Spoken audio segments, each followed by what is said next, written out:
A good candidate for a breast reduction is a patient who's of sound mind and sound health. What that means is they have good expectations of the outcome, and one of the things that I explain to them is that it is a trade-off of reducing breast weight, offering an improvement in the shape, with the downside of scarring, which we talk them through. They're usually of sound health, which means that they're a non-smoker, they're of appropriate or healthy weight, and lifestyle. The typical patient usually presents with symptoms of neck pain, shoulder pain, back pain that they've suffered for years. They find that the heavy weight stops them from exercising and maintaining an active lifestyle. And a lot of our patients also have real difficulty finding appropriate bras that fit.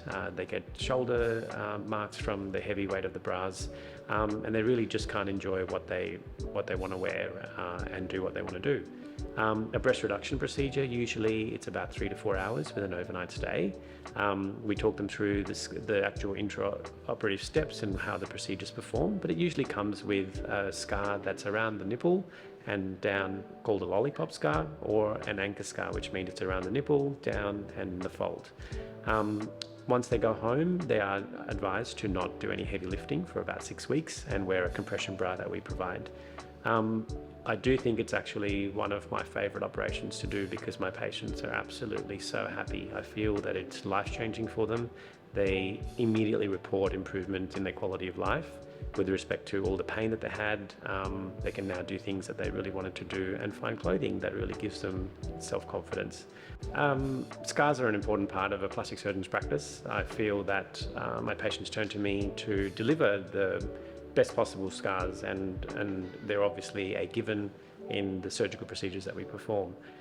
In our practice, we talk patients through the causes of scarring or how scars may differ. It depends on the patient's genetics, which means that everyone will scar differently. As part of the preoperative consultation, I do ask all my patients to show me any scars that they've previously had, and it's a good reflection of how they may scar in the future. With respect to the actual surgical procedure, obviously meticulous surgical technique is important, and we always do layered closures. What that means is that there are some sutures that are placed under the skin that are dissolving. There is always a second layer, which is a refinement layer, which may be just under the skin or on the outside, with the sutures being removed early to not leave marks.